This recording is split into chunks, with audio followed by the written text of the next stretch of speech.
لم تبدأ نكبة 48 قبل 60 عاما، بدأت سياسياً قبل أكثر من 200 عام. عام 1799 استعصت هذه الأسوار هنا في عكا على نابليون، فاتجه تفكيره الاستعماري ضد توسع بريطانيا ووجه نداء إلى يهود العالم.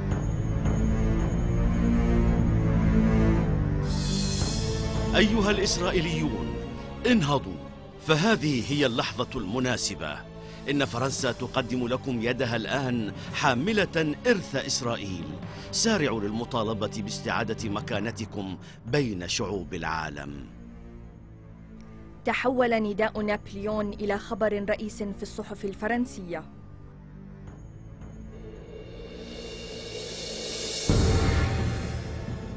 هزم نابليون، ولم يبق من ذكراه في عكا سوى مجسم يقف على تلة سميت باسمه.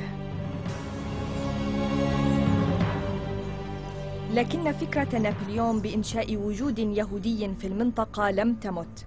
بعد 40 عاماً أعادت بريطانيا الفكرة لترد على محاولة محمد علي توحيد مصر وسوريا. عام 1840 كتب وزير الخارجية البريطاني بالمرستون إلى سفيره في اسطنبول: عليك أن تقنع السلطان وحاشيته بأن الحكومة الإنجليزية ترى أن الوقت أصبح مناسباً لفتح فلسطين أمام هجرة اليهود. لم يزد عدد اليهود في فلسطين آنذاك عن 3000. استجاب اليهود للمبادرة البريطانية، وكان من الأوائل البارون الثري إدموند روتشيلد. زار فلسطين 4 مرات للاطلاع على فرص الاستثمار فيها، ومول بأكثر من 14 مليون فرنك إنشاء 30 مستعمرة يهودية، من أهمها مستعمرة ريشون لتسيون.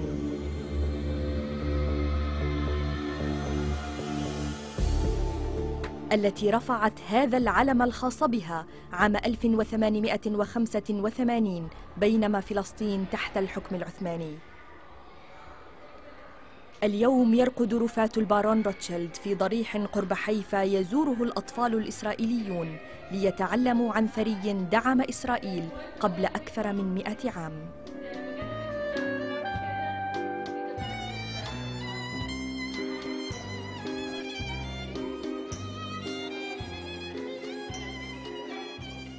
عام 1885 ظهر لأول مرة مصطلح الحركة الصهيونية على يد الكاتب النمساوي ناتان بيرنباوم. هدف الحركة الاستيطان في فلسطين، والصهيونية مشتقة من كلمة صهيون، إحدى تلال القدس.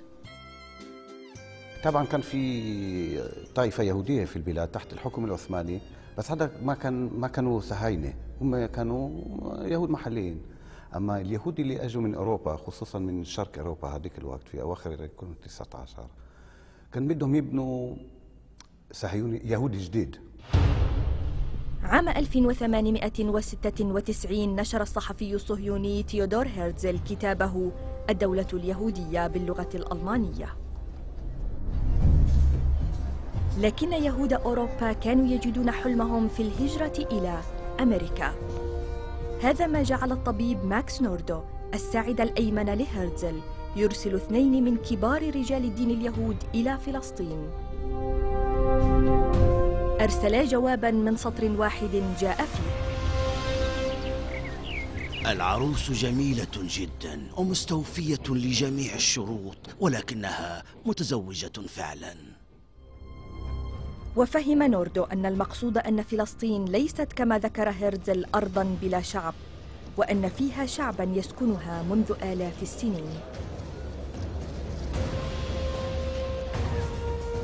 في صيف العام التالي شارك نوردو وبيرنباوم تحت رئاسة هيرتزل في المؤتمر الصهيوني الأول في بازل السويسرية.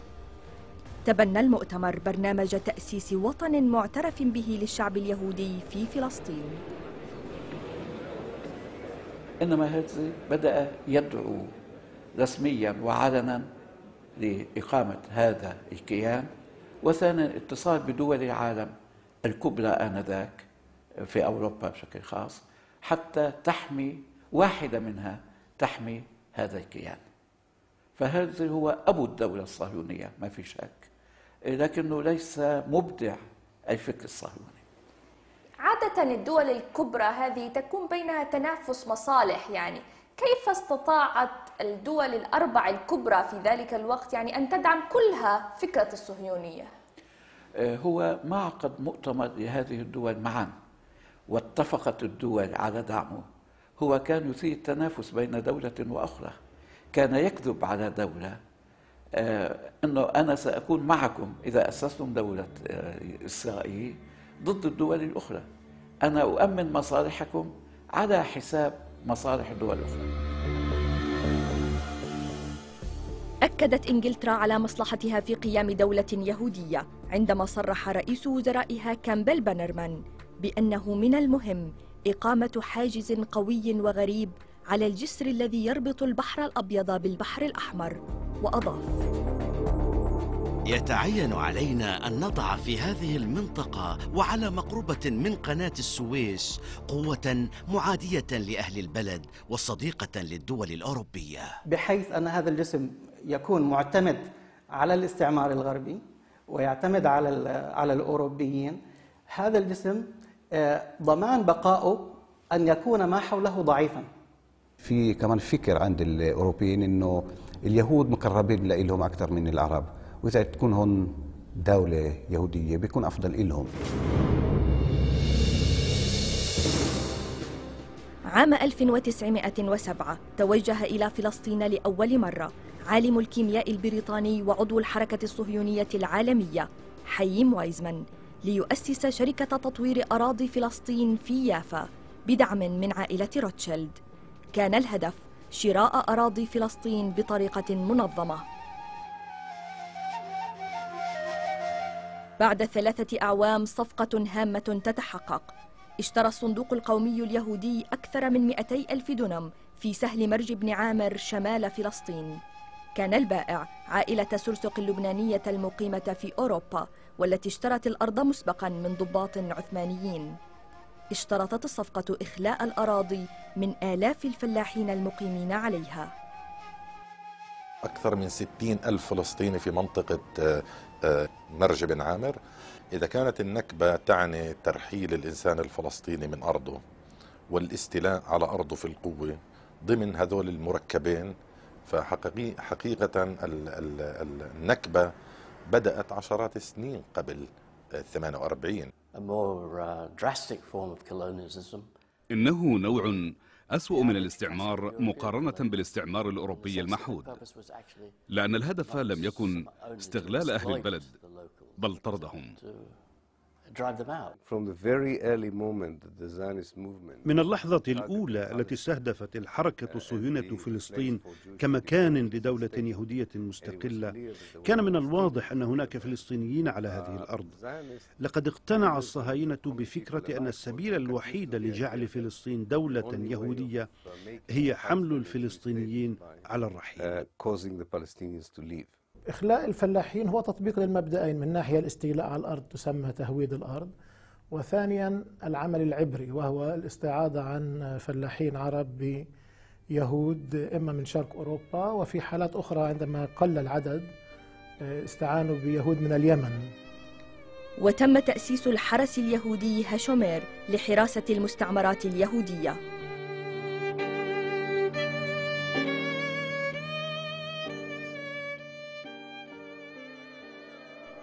وتظاهر اليهود للمطالبة بالاعتراف باللغة العبرية في ظل الدولة العثمانية.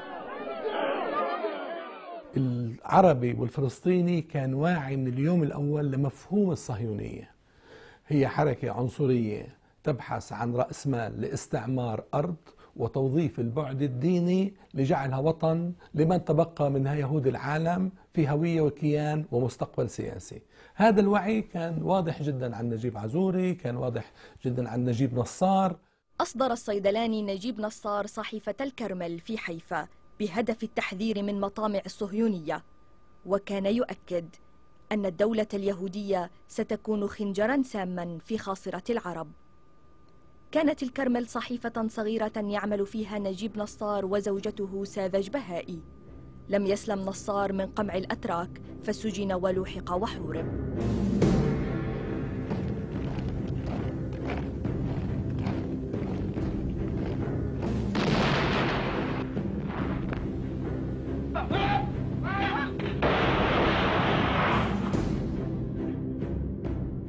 خلال الحرب البريطانيين كان يفكروا عن الموقع، يعني فلسطين على قرب من قناة السويس ودور بريطانيا في مصر آنذاك، كان يدل على دور خاص لبريطانيا في فلسطين، ورأوا في اليهود وفي الحركة الصهيونية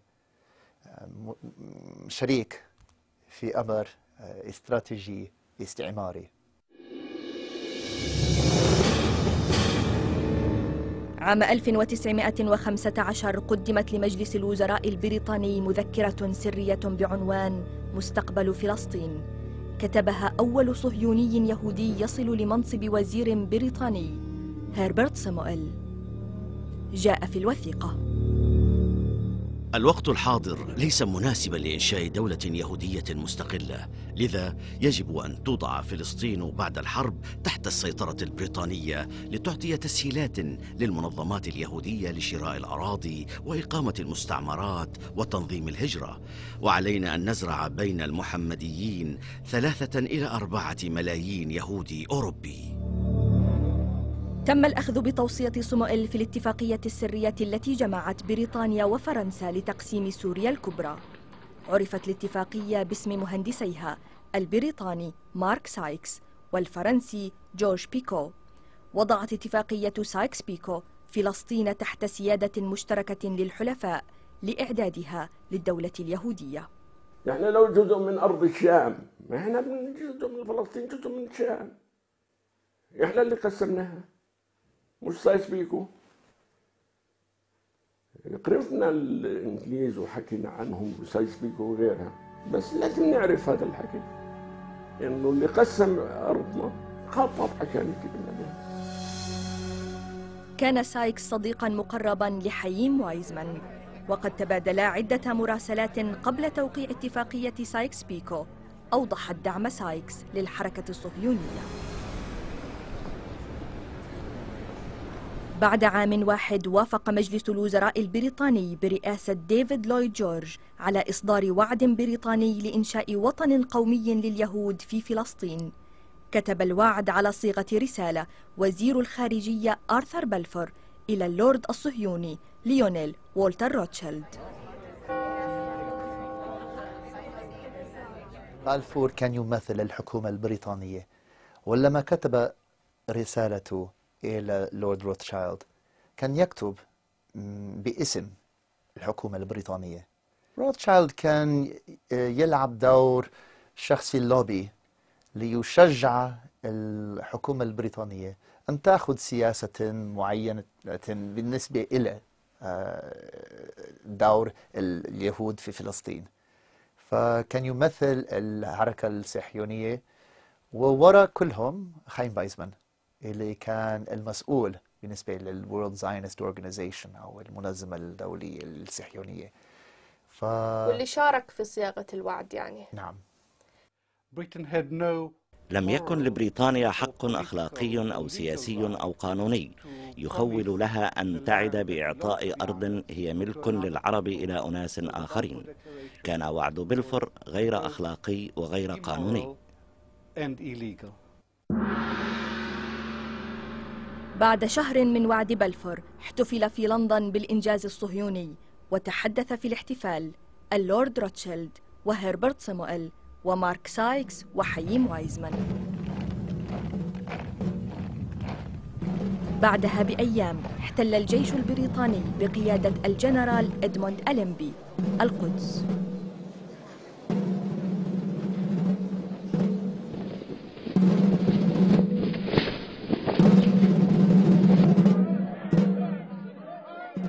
دخل مع جيش ألينبي فيلق يهودي تم تدريبه بتوجيه من وزير المستعمرات البريطاني وينستون تشرشل.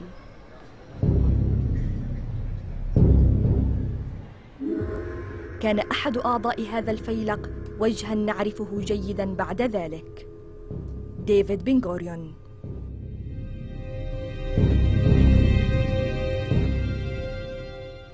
كان مع الفيلق أيضا زيئيف جابوتنسكي وإدوين سامويل ابن هربرت سامويل، ونحميا رابين والد إسحاق رابين.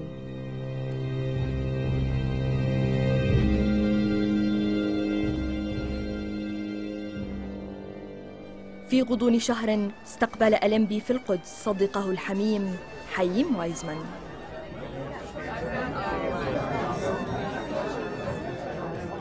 كان عدد اليهود في فلسطين 50,000 مقابل نصف مليون عربي، أي شكل اليهود أقل من عشر السكان. مع انتهاء الحرب العالمية الأولى وأثناء الإعداد لمؤتمر السلام في باريس، أرسل الرئيس الأمريكي ويلسون لجنة برئاسة الأكاديمي الدكتور هنري كينغ والسياسي تشارلز كرين إلى الشرق الأوسط لدراسة الوضع. قدما تقريراً جاء في توصياته: إذا أردنا تطبيق مبادئ العدالة الأمريكية، فإن أماني الشعب الفلسطيني هي التي يجب أن تقرر مستقبل فلسطين. إن 19 السكان في فلسطين يعارضون برنامج الصهيونية، وهذا الشعور عام في جميع سوريا. لقد أكد كل مسؤول بريطاني قابلناه أن برنامج الصهيونية لا يمكن تنفيذه إلا بقوة السلاح، وأن هناك حاجة إلى ما لا يقل عن 50,000 جندي للبدء بتنفيذ هذا البرنامج. وهذا بحد ذاته دليل على ظلم برنامج الصهيونية. وبناء على كل ما سبق، نوصي بالتخلي عن مشروع جعل فلسطين كومنولث يهوديا. لم يجد تقرير كينغ كرين آذانا صاغية.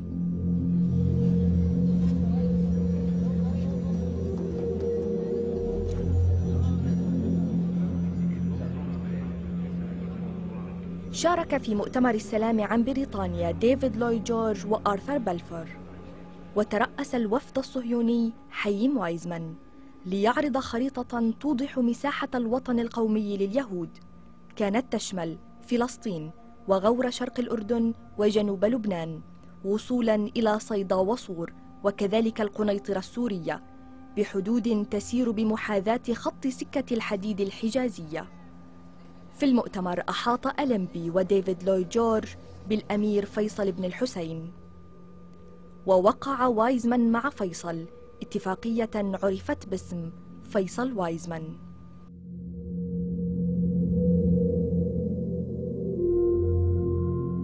لكن مهندسها الحقيقي كان الكولونيل البريطاني توماس إدوارد لورنس، المعروف بلورنس العرب.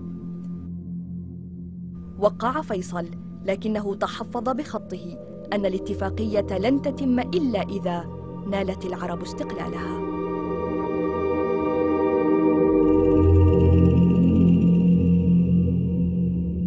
الحركة الصهيونية من 1919 تقريبا فهموا إنه التركيز على السياسة الخارجية ما بكفي. يعني مضبوط، لنا علاقات كتير كويسة في لندن، في لنا مكتب في نيويورك وواشنطن، ولنا ناس في برلين وفي باريس والى اخره. بس احنا فيهم ناس واحنا لازم او نتفق معهم، بس نيجي لإشي معهم لازم ناخذهم بعين الاعتبار على الاقل. و1919 اسسوا مركز استخباري للحركة الصهيونية 1919 وكانوا ناس، يعني أنا ذكرت إنه كان في علاقات في كتير من المناطق، علاقات منيحة بين اليهود والعرب. وكان في يهود كانوا الجيل الثاني هون، يعني إذا أبوهم إجا لهون في 84 1884 86 هم انخلقوا هون، ولدوا هون، وكانوا يحكوا عربي ويركبوا فرسان ويروحوا عند العرب، وكان عندهم أصحاب عرب وصاروا يلموا معلومات. وشو المعلومات؟ معلومات من نوع واحد، معلومات سياسية. شو الرأي العام؟ هل بدهم يوافقوا مع المشروع الصهيوني أو لا؟ وين في أراضي فاضية؟ وين في ناس ممكن يبيعوا أراضي لليهود؟ هذا كان الشيء الثاني. حكي الثالث بنقدر نقول كان إذا في خطة لمهاجمة يهود بمنطقة معينة، يكون واحد يقول لك يعني جماعة قعدوا عندنا وحكوا بكرة بدنا نروح عن مستوطنة معينة ومع بارودة، هو يروح يحكي لأصحابه اليهود. عام 1920 عين أول حاكم بريطاني لفلسطين، ووقع اختيار الحكومة البريطانية لمنصب المندوب السامي البريطاني على اليهود الصهيوني هربرت صموئيل. جاء صموئيل ليطبق ما اقترحه قبل ذلك ب5 أعوام، وهو تهيئة فلسطين لتكون دولة يهودية. كان صموئيل صديقاً لألمبي، وتدل مراسلاتهما على تفاهم كامل على الدور البريطاني. كانت المادة الثانية من بنود صك الانتداب البريطاني الذي صادقت عليه عصبة الأمم تنص على تكليف بريطانيا بوضع البلاد في حالة سياسية وإدارية واقتصادية تسمح بإنشاء الوطن القومي اليهودي. ومنذ اليوم الأول اعتبر صموئيل العبرية لغة رسمية إلى جانب العربية والإنجليزية، وأضيف إلى كلمة فلسطين بالعبرية الحرفان ألف وياء كرمز لكلمتي إيرت إسرائيل أي أرض إسرائيل. هربرت سامويل تحت إشراف الانتداب البريطاني هو الذي خلق إسرائيل قانونا، وضع القوانين حوالي 100 قانون لكي يمكن تسريب الأراضي العربية إلى يد اليهود. ثانيا سمح لليهود بأن يكون لهم نظام تعليم منفصل عن نظام حكومة فلسطين، وبنوا أيضا نواة وزارة الطاقة لأنه عملوا محطات كهرباء لهم، وأيضا وزارة الأشغال ووزارة المياه. وأهم ما عمله الإنجليز أن سمحوا لهم بأن يكون لهم جيش منفصل.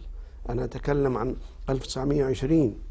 وهربرت صمويل وهو نفسه بيقول أنا سوف أعمل على تطبيق روح تصريح بلفور.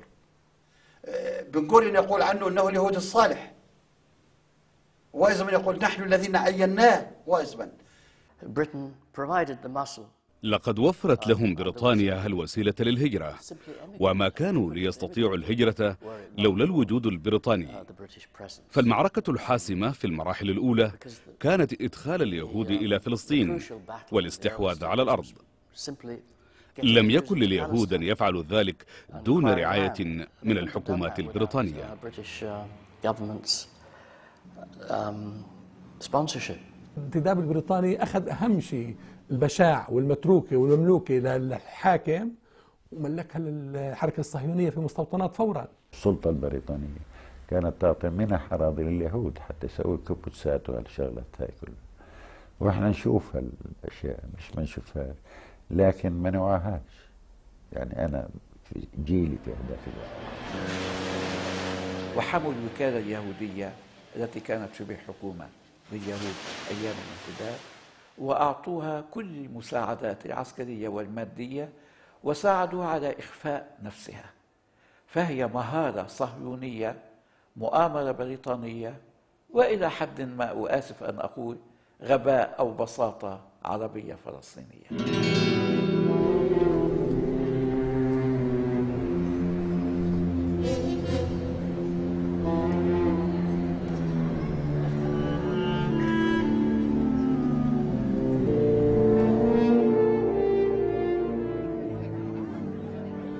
ومع التحيز البريطاني لليهود وازدياد عدد الفلاحين المطرودين من الأراضي الزراعية، بدأت مجموعات من الثوار في الظهور في المناطق الريفية، ونظمت مظاهرات حاشدة ضد هجرة الصهاينة عام 21.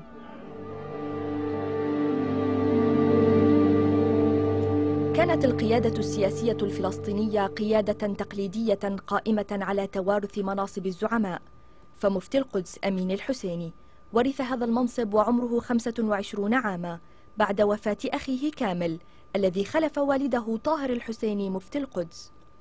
وتوجهت هذه القيادة منذ أوائل العشرينات في وفود متتالية إلى لندن لبحث القضية الفلسطينية.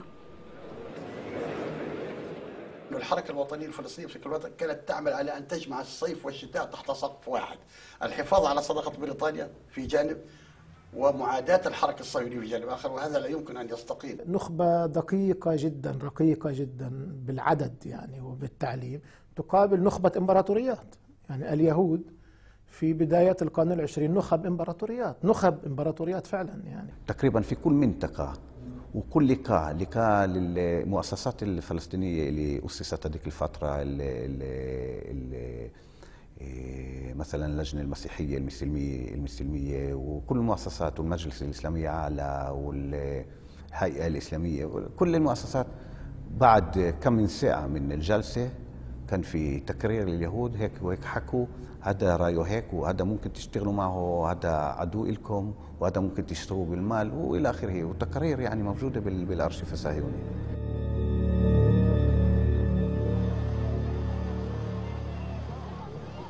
على الأرض تواصل العمل لتحقيق هدف الانتداب البريطاني، وجاء في تقرير حكومة بريطانيا إلى مجلس عصبة الأمم عن إنجازات الانتداب خلال عام 1925 أنه قد تم: أولاً، تسهيل هجرة 33,801 يهودي ومنحهم الجنسية الفلسطينية، أي 3 أضعاف عدد العام السابق.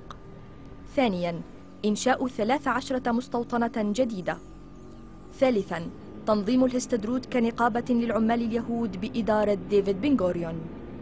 رابعاً، منح البلدة اليهودية تل أبيب استقلالاً محليا. خامساً، الافتتاح الرسمي للجامعة العبرية بحضور الجنرال إدموند أليمبي والحاكم هربرت سموئيل وضيف الشرف آرثر بلفور ورئيس المنظمة الصهيونية العالمية حييم وايزمان.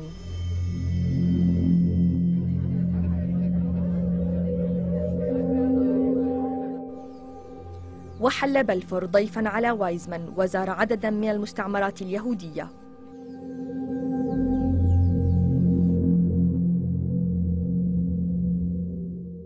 التقى في القدس سموئيل وبلفور وأليمبي لتحديد الخطوة القادمة. أضرب الفلسطينيون ورفعوا الأعلام السود ووصفوا زيارة بلفور بالمشؤومة.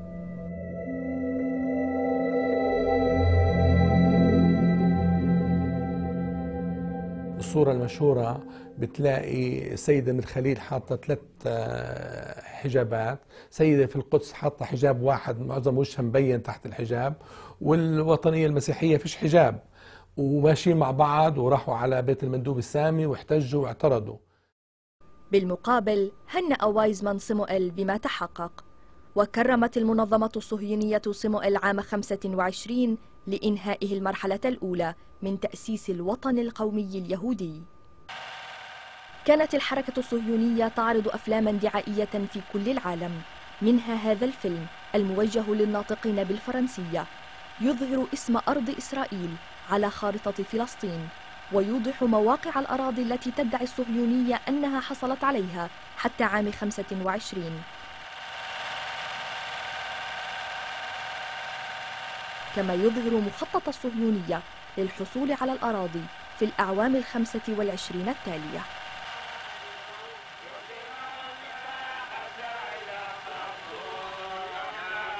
في صيف عام 29 نظمت الوكالة اليهودية تجمعاً صهيونياً للصلاة عند حائط البراق للمطالبة بإعادة بناء الهيكل، فقامت ثورة شعبية سميت ثورة البراق، أطلقها فلاح فلسطيني من قرية المزار قضاء جنين هو فرحان السعدي. أصدر المندوب السامي البريطاني جون روبرت تشانسلر بياناً شديد اللهجة جاء فيه أنه سيوقع القصاص الصارم بمن اشترك في الثورة. اعتقل السعدي مع العشرات، وكان منهم من صفد خريج الجامعة الأمريكية في بيروت فؤاد حسن حجازي، ومن الخليل عطا أحمد الزير، ومحمد خليل جمجوم الذي لم نعثر على صورة له. هنا في سجن القلعة بعكا سجن حجازي والزير وجمجوم وحكم عليهم بالإعدام. طالب الحكام العرب بتخفيف الحكم عنهم، لكن السلطات البريطانية في 17 من يونيو لعام 30 نفذت حكم الإعدام.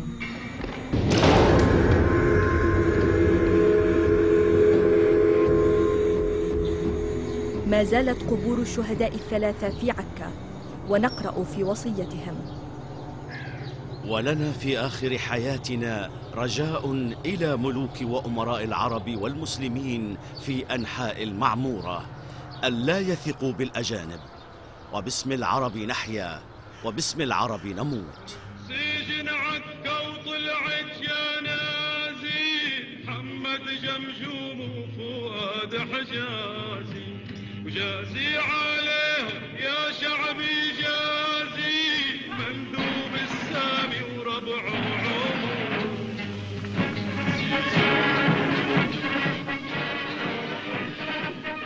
خلال 10 سنوات من الانتداب تضاعف عدد اليهود أكثر من 3 مرات ليصل إلى 175 ألفاً. وافتخر الصهاينة في العالم بإنجازهم.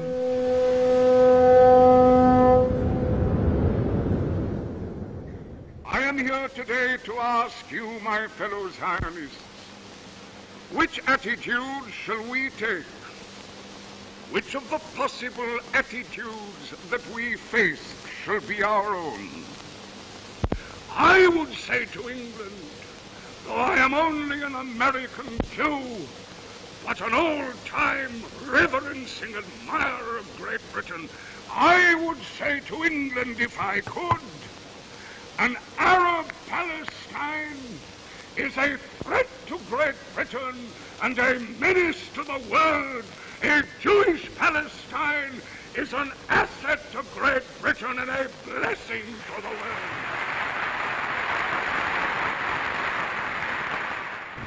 Ladies and gentlemen, the toast is health and long life to the Right Honourable Lloyd George.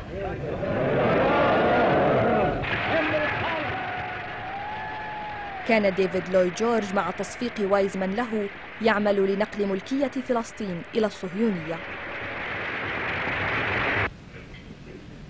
It is, as your chairman has reminded you, it is nearly 16 years since he recruited me to the Zionist movement. Palestine, barren and malarial swamps, have been converted into happy settlements.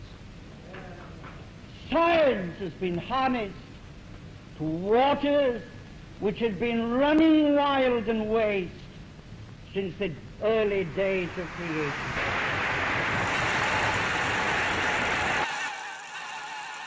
Without vegetation and without life, empty desolation, that is Palestine. هكذا كانت تصور فلسطين في أوروبا، وهكذا هي فلسطين في الثلاثينات.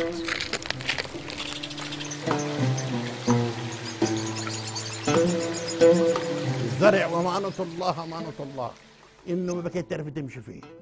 هيك الزرع،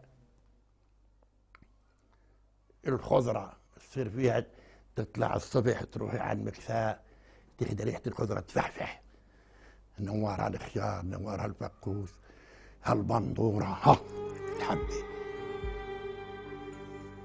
عيفها في الشي بعد عيفها، بتذكرها 100%. أم الدنيا بقت عيفها.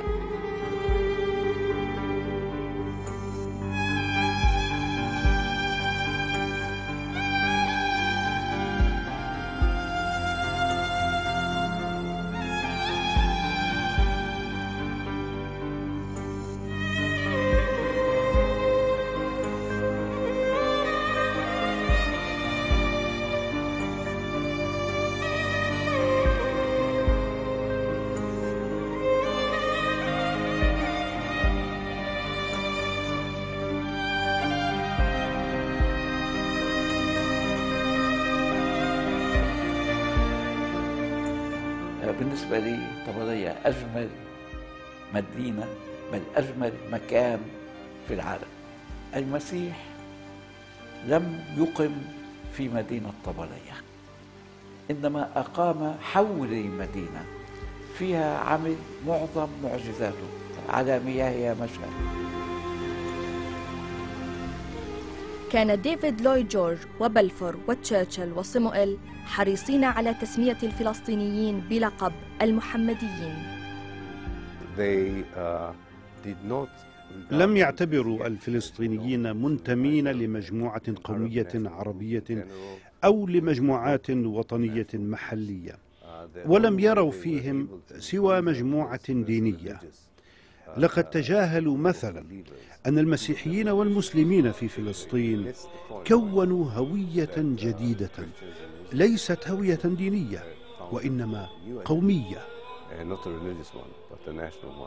حالة المسيحيين الشرقيين غير موجودة. هنالك مأزق لدى الاستعمار عندما يستخدم الثيولوجيا المسيحية في الرؤية المنطقة والشرق الأوسط اللي أدت إلى تبني الصهيونية فيما بعد، مأزق في التعامل مع المسيحية الشرقية. يعني هذه تشكل مش موجودة في عالمه، ولذلك يحاول أنه ينكر وجودها أصلا، يعني لأنه مجرد وجودها بتربك كل الصورة.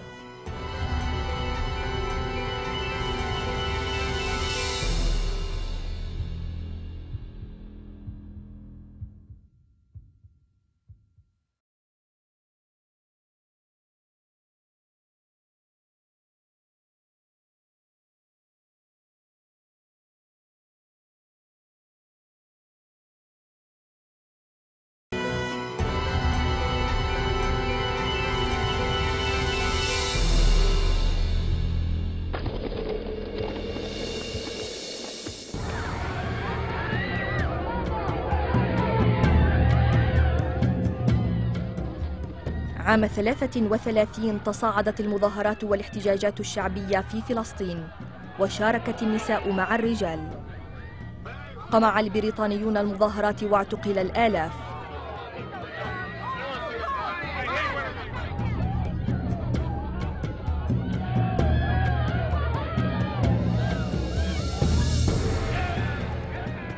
سقط كثير من الجرحى والشهداء، حتى موسى كاظم الحسيني رئيس بلدية القدس سابقا ضربه الجنود البريطانيون وهو في 80 من العمر في مظاهرة بالقدس، وتوفي متأثرا بجراحه.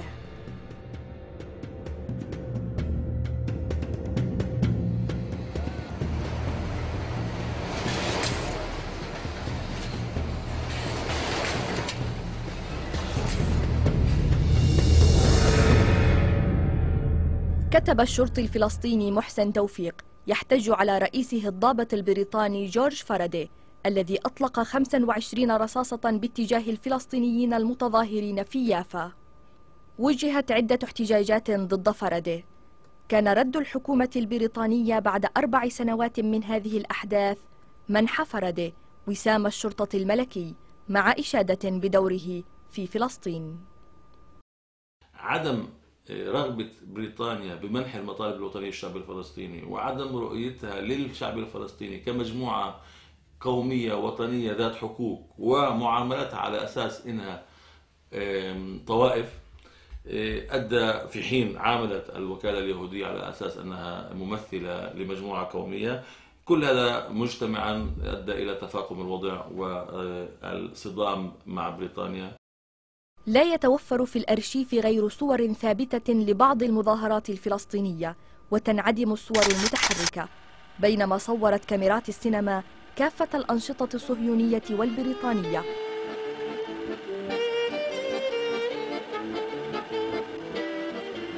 تل أبيب ترفع أواسط الثلاثينات العلم الصهيوني، وتصدير القطن والألماس من المصانع اليهودية، والهجرة اليهودية، وبناء المستوطنات.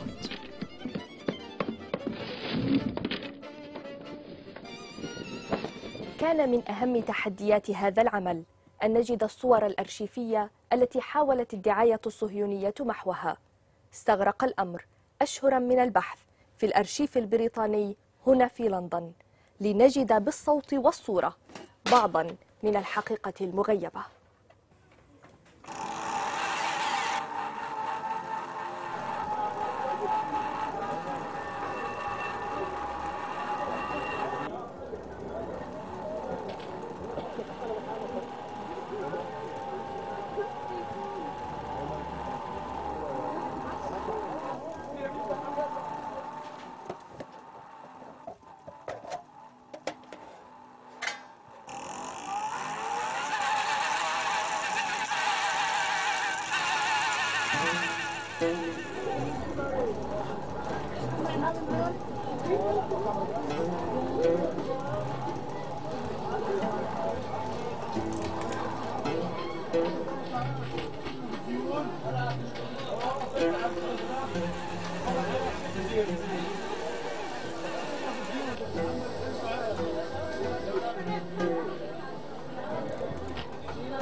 معظم الفلسطينيين مثقفين وقادة وصحفيين كانوا ما يزالون غير واعيين لمدى تصميم الحركة الصهيونية على إخراجهم من فلسطين.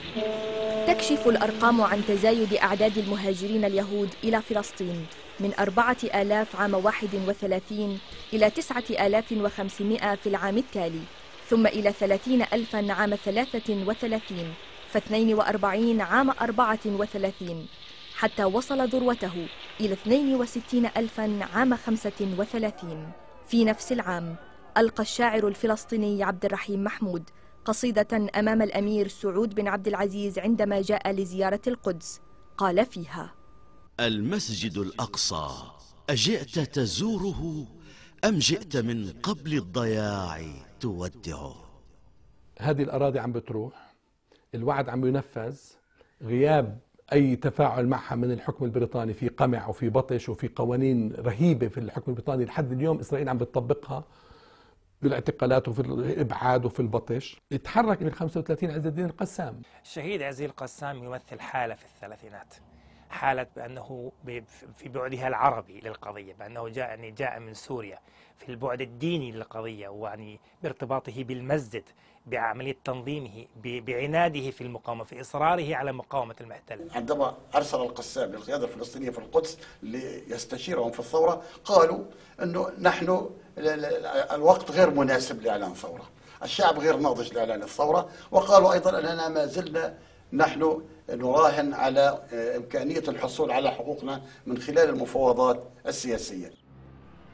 وحال إعلان الشيخ عز الدين القسام الثورة المسلحة، حاصره الجيش البريطاني في كمين في أحراج يعبد قرب جنين، وقصفوا مجموعته بالطائرات والمدافع، واستشهد مع رفيقيه يوسف الزيباوي وسيد حنفي عطية. حركة القسام لم تحظى بالاهتمام الكثير من جانب المؤرخين، ولا نعرف عنها الكثير بسبب الغموض التي اكتنفها وبسبب الحرص الشديد للشيخ عز الدين القسام على سرية العمل وعدم إطلاع الكثيرين إلا الصفوة الصغيرة من طلابه. امتدت روح عز الدين القسام في الوسط الفلسطيني، وتأثر بها كثير من الفلسطينيين، فبدأت مشاعر الانقلاب أو التمرد على الاستعمار البريطاني تظهر في صفوف الشعب الفلسطيني. وتعرضت القيادة السياسية الفلسطينية لضغوط لوقف الحوار مع الإنجليز، حتى أن الشاعر الفلسطيني إبراهيم طوقان كتب متوجها للقيادة عام 35: أنتم المخلصون للوطنية، أنتم الحاملون عبء القضية، في يدينا بقية من بلاد، فاستريحوا كي لا تطير البقية. بدأ الإضراب في يافا، بحرية يافا 19 نيسان 1936. القيادة الفلسطينية، الأحزاب الفلسطينية، احنا قلنا الحركة الوطنية الفلسطينية كانت منقسمة إلى أحزاب تقوم على أرضية التناحر العالي. الأحزاب الفلسطينية الستة شكلت قيادة اللجنة العربية العليا في 25 نيسان 1930 بعد 6 أيام من الإضراب حتى تقود الثورة، وقدت الثورة فعلا. The main case of the Arabs is against the British government's policy in Palestine. A policy which, if continued, will surely have as a result the replacement of the Arabs by the Jews. Against all principles, the British government imposed the Balfour Declaration, which is abhorred by all Arabs in the Near East, and on favoring the establishment of a national home for Jews, forgot intentionally to safeguard the civil rights of the non-Jewish population. The Arabs, who decided on a general and a complete strike until the total and immediate stoppage of Jewish immigration is brought about, and until the government introduces an essential change in its present policy. لأن صار الإضراب اللي هو من أعظم الإضرابات في التاريخ، إضراب 36، كل فلسطين أضربت، وهذه جاءت نتيجة النضالات اللي صارت في السابق في مواجهة الانتداب، حكم الانتداب وتحيز الانتداب مع اليهود وتمكينهم من تسهيل الأمور عليهم في كل شيء. كان إضرابا هز الانتداب البريطاني، فاتخذ إجراءات عقابية صارمة باعتقال كل من يشتبه بعلاقته بالثوار وتفجير منازلهم.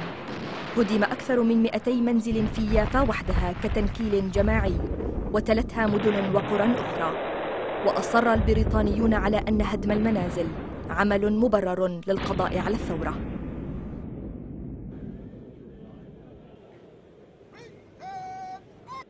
شو بتتذكر عن الإنجليز بالبلد؟ شو كانوا يعملوا؟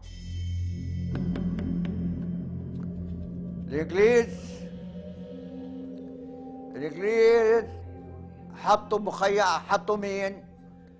حطوا المركز بل هذا على الطريق. مين ما فات خالي إله، خالي ماخذ الشغيلي تبعه، فاهمي؟ قالوا له فوت أنت والشغيل تبعك بدك تكنس المركز. قال له أنا ماخذ شغيلتي. ضربوه. لما ضربوه؟ ضربوه لريمون، اسمه ريمون الضابط. تموا يقتلوه لمات. أخذناه عملوا عملية على حيفا في مستشفى حمزة، فاهم؟ قريم بهذا هذا. لقالوا من الضربة هون منديل الشحم رايح زايب ومات. باكو لهلبونا. شو يعملوا؟ ايه يقتلوا الزلام ويأخذوهم على السجن على تركل على شرشور، هذا البلد ولا شرشور هذا عند بنيامين هاي، يحبسوهم هناك شهر شهرين وشغلوهم في المحاجر، شغال الشاكة، وجيبوهم هان على نور شمس على المحاجر شغال الشاكة. إذا بتقري مذكرات بن غوريون كان يتحدى مفاوضه العربي في قمة الثورة، في قمة ال36، في جلساته مع موسى العلمي اللي رتبها واكهوب المندوب السامي. قال له احنا إلنا حضور فعلي، لا يستطيع الغربي ببريطانيا أن تقول لنا لا، من أنتم في بريطانيا؟ أثناء الإضراب بحث ديفيد بن غوريون رئيس الوكالة اليهودية مع المندوب السامي البريطاني آرثر واكهوب إمكانية توطين الفلاحين الفلسطينيين الذين يتم طردهم من أراضي المستعمرات اليهودية في شرق الأردن، فأجابه إنها فكرة جيدة.